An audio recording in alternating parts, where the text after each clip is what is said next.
Alright, hey everybody, this is Joel Toppin here, and I've got Fields of Fire 2nd Edition Vassal module. It's ready to go. It has been uploaded to VassalEngine.org website, pending admin approval. It will be awaiting your download. I want to just quick give you a tour of the module. I don't have really any help or instructions provided on the VassalEngine.org website.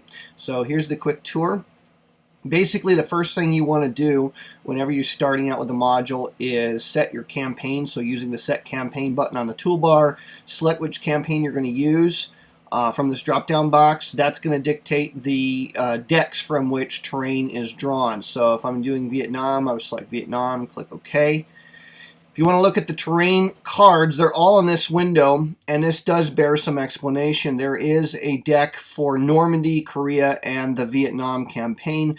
There's also a deck that I have modified called Heartbreak Ridge, and this is because the way the maps are constructed for the Heartbreak Ridge campaign, it's a little bit different. It's not quite as random.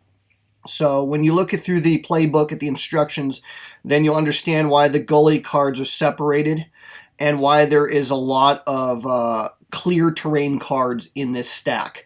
Basically, that's a way to make sure that the maps work for that campaign. When you click on any of the draw terrain card buttons here, it will draw the cards. They're always drawn face down, so you will have to right click on it and choose to flip face up, down, or you can just do a Control F to reveal the terrain. If a hill card is drawn, it will continue to draw cards until such time as a non-hill card is drawn, and an icon will appear at the top of the card showing the terrain. So showing the elevation, I should say, of the terrain. So to show that, let me load up the terrain cards for Korea, because Korea has the most hills. What I'm going to do here is if I open the terrain cards window and I choose to remove all terrain, it will take all the terrain cards off the map and put them back into the proper decks over here. The reason I put that button in this window is so that we don't accidentally press it in here, because if you've used Vassal a lot, you'll understand the undo button up here sometimes does not work as intended. It does not always undo everything, and I discourage its use. In fact, I almost never want to use the undo button. So that's why. I'm going to go ahead and set the campaign to the Nakhtang River Korea campaign, and then we'll draw some terrain cards here, and hopefully we'll get a hill. Because I have gotten questions on this, even after explaining to everybody, because not everybody reads instructions. We will show it. Here we go. All right, so we drew some hill cards here, and you'll notice that the rocky terrain down here on this card and the open terrain here have a hill symbol with a +1 on the rocky and +3 on the open. This means that there was 3 hill cards that were drawn underneath the open cards. So that's what's going on. Whenever you do the remove all terrain, it'll reset all those variables and everything, and that'll just be wonderful. So that's how hills work in the game. Something else that you should do if you want to create a buffer around the perimeter of the map, you shouldn't create your map on the topmost row or on the leftmost row. There are a lot of rows. You should have ample space. I zoomed all the way out to show you that this is a 12 by 12 grid, so you can create enormous maps. There's not even enough cards to fill this. So just goes to show that this is built with expansion in mind. So that's why I went over the top with this. That's right, 144 individually programmed buttons. I will never want to do that ever again, ever. All right, so let's say I've created the map, and oops, I screwed up. I didn't leave space up here for my company to set up on their staging area. So what you can do is you can use these arrow buttons that you see up on the toolbar to move everything, including counters that have been positioned. It'll move everything in the direction of the arrow, up, down, left, right. So that's a way that you can move things around. Try doing that on your kitchen table. That's what the arrow buttons are for. Oh, down in the lower right-hand corner of all the terrain cards, there is a draw action highlighted square. If you click on that, it will draw an action card And as you continue to press that, it will line up the action cards it draws to the right of the one that was drawn previously. Then what you can do is you can click a button up on the toolbar where it says discard action cards right up here. If you click on that button, it'll get rid of all these and it resets the variables. So if you click on another card, it'll put the action card drawn immediately below the card you clicked on, and so forth. Another shortcut is you can click the escape button on your keyboard, and that will achieve the same effect. All the action cards go to the discard pile in the action cards window. I believe that when the reshuffle card is drawn, it will automatically reshuffle, but I don't remember if I put that in or not. So you'll have to just double check that. Call that an Easter egg you're going to have to look for on your own. All right, so that's what's going on with the cards. There's a lot of right-click functions in the game. Right-click on terrain allows you to place the VAF markers, PDF markers. The PDFs are set to the orthogonal direction, so control up arrow, down arrow, left arrow, right arrow. Of course, you can place them on the diagonal. To do that, just simply click, drag, and do a control plus, or excuse me, control period. It's the little right arrow on your keyboard next to the M, N buttons on your keyboard. That'll rotate it clockwise or counterclockwise. I figured that was the easiest way to represent that. So to delete, you can just right click on these and delete them as needed, or do a control D. So lots of right click functions. When in doubt, right click on things. You'll find that most things can be done by a right click function. Not everything, but a lot of them will.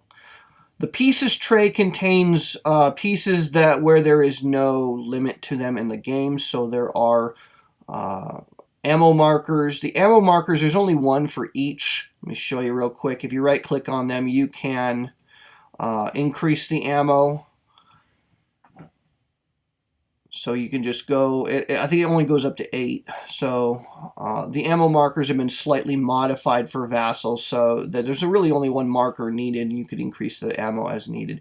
These markers should almost never even be needed in the module. They're there as a convenience for people that want to use them.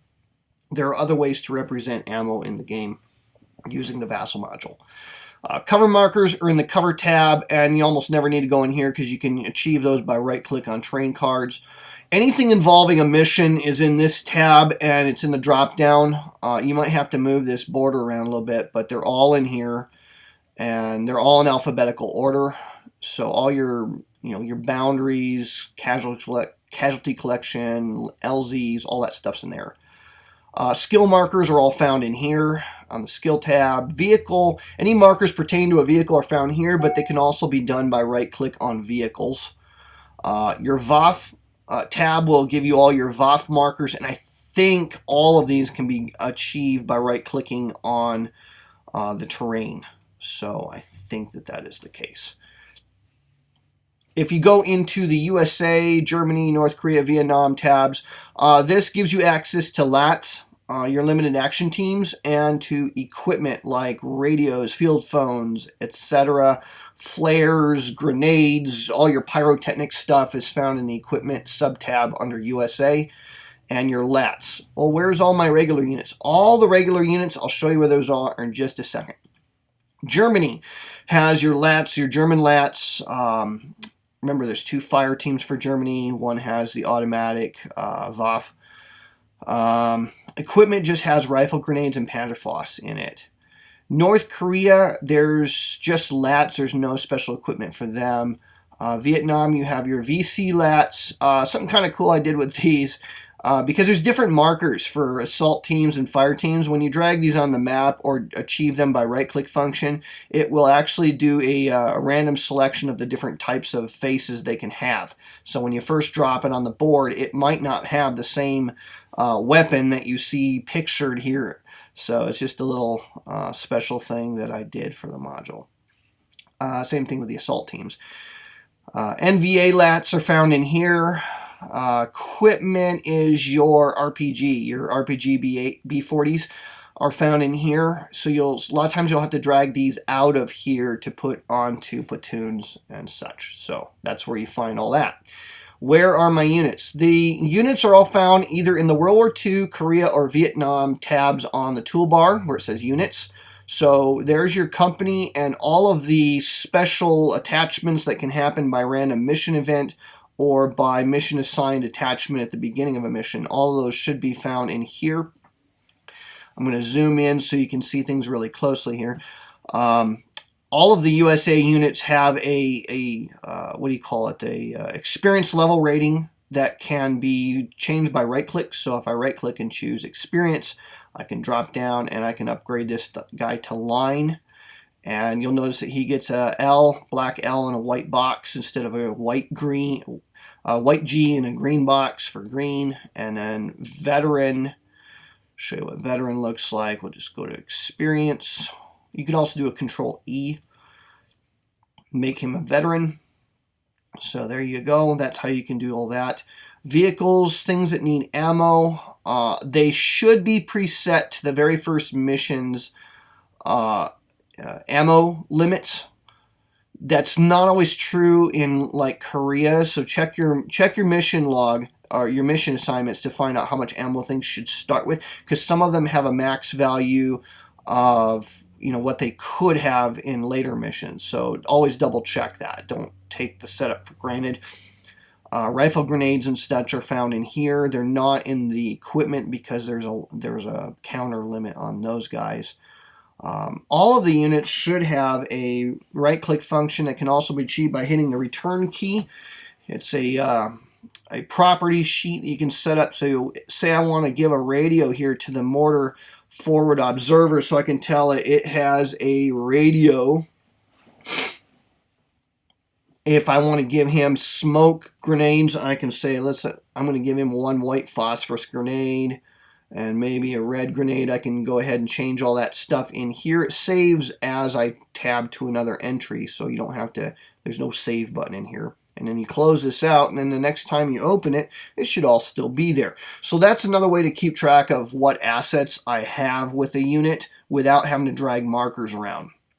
Another thing is all of the units should have, on the US side, should have a color border option that you can cycle through to show that they're attached to a platoon or whatnot. There's red, blue, yellow, and gray borders that you can put. There's also labels, so I can put a note on the right side of a counter. I can also do a control down and do a bottom side note, and that'll appear around the perimeter of the counter. So there's other ways to keep track of information without dragging markers around.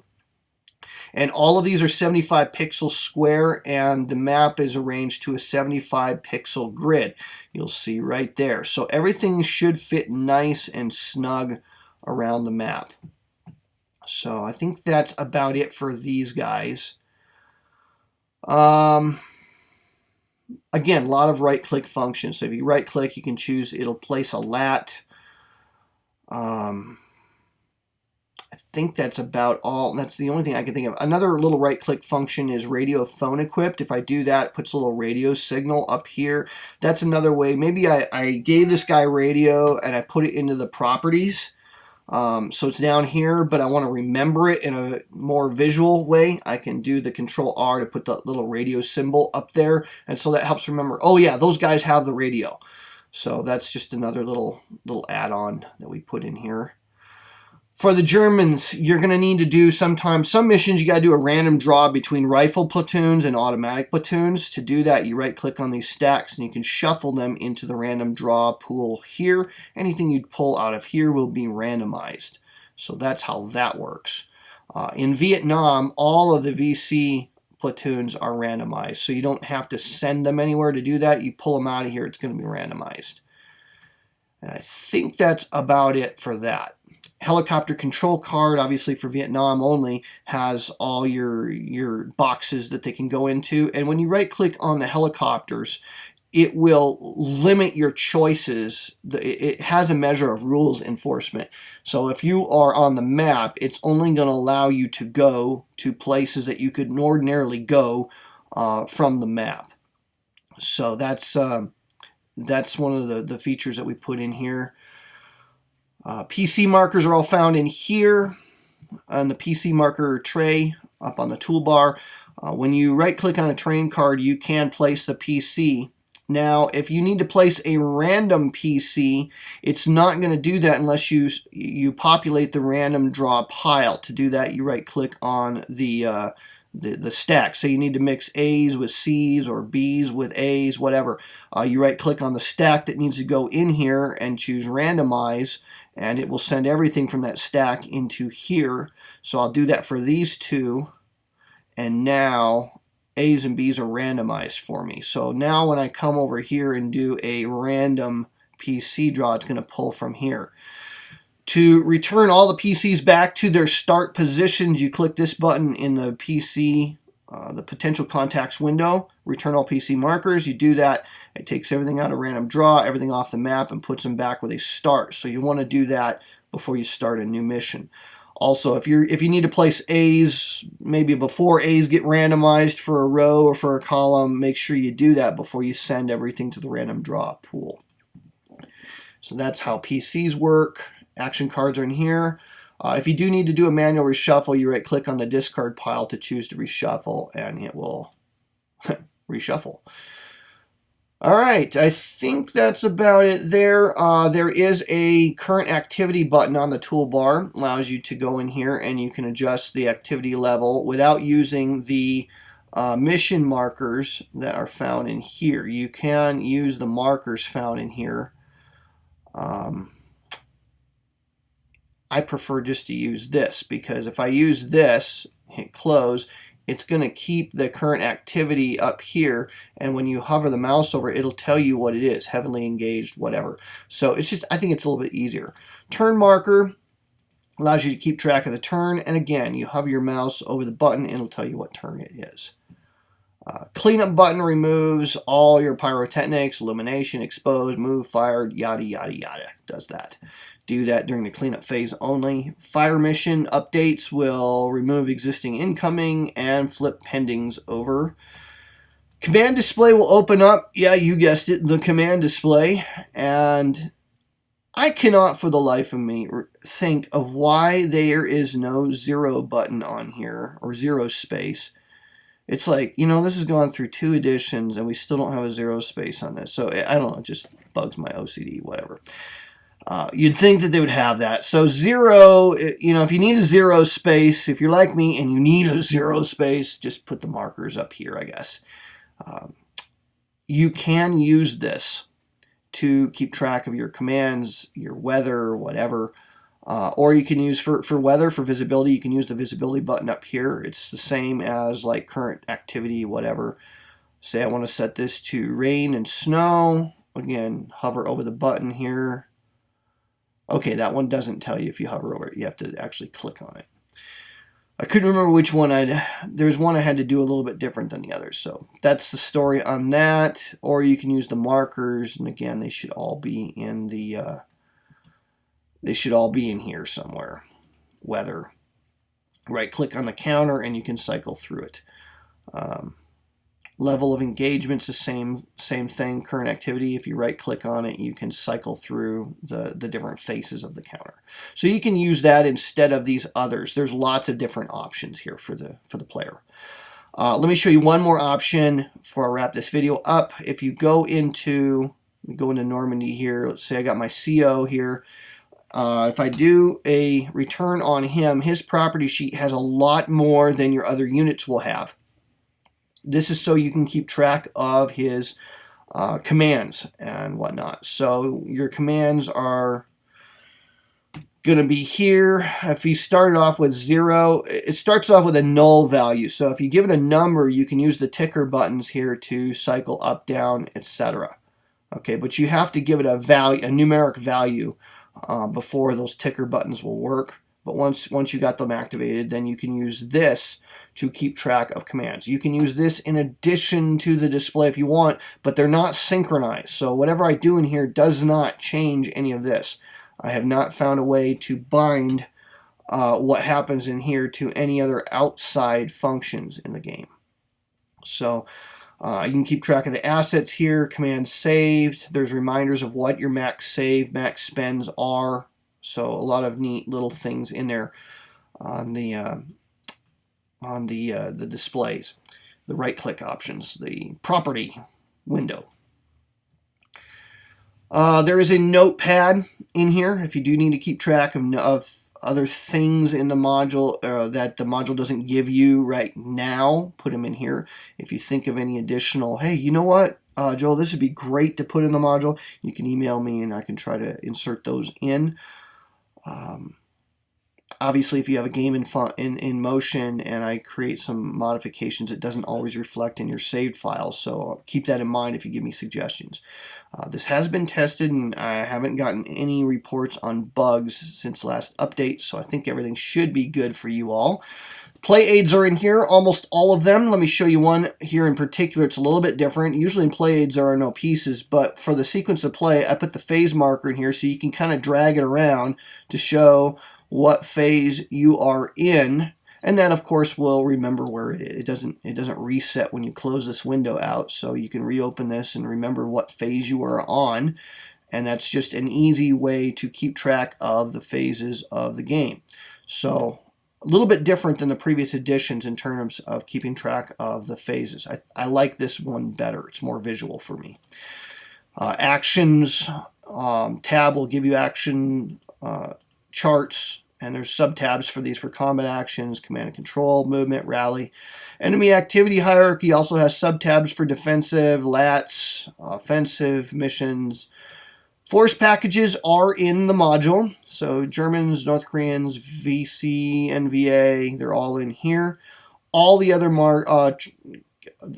charts are in the Others tab, and I should say almost all of them. There are a couple that are removed from the module so that you don't have everything in here. You do have to have a physical copy of the game. I'm not going to tell you which chart's missing, but I'm sure you'll come across it. So if you run into a, hey, that chart would be great, the reason is I have been asked not to put all of the charts in there. So I selected one chart not to be in the module. And so that's the story with those. But you got most of them. You got like 90% of them in there. So if you own the game, you should have no problems playing this without having to dig out the box. Only in certain situations would you have to do that. I think that's just about it. Everything else in here should be self-explanatory. Again, if you run into any bugs, just let me know. We'll try to fix them as quick as we can. If you think of new features, hey, that'd be great to add, let me know. We'll try to add those to the module. And hope you all have a Merry Christmas and enjoy the game.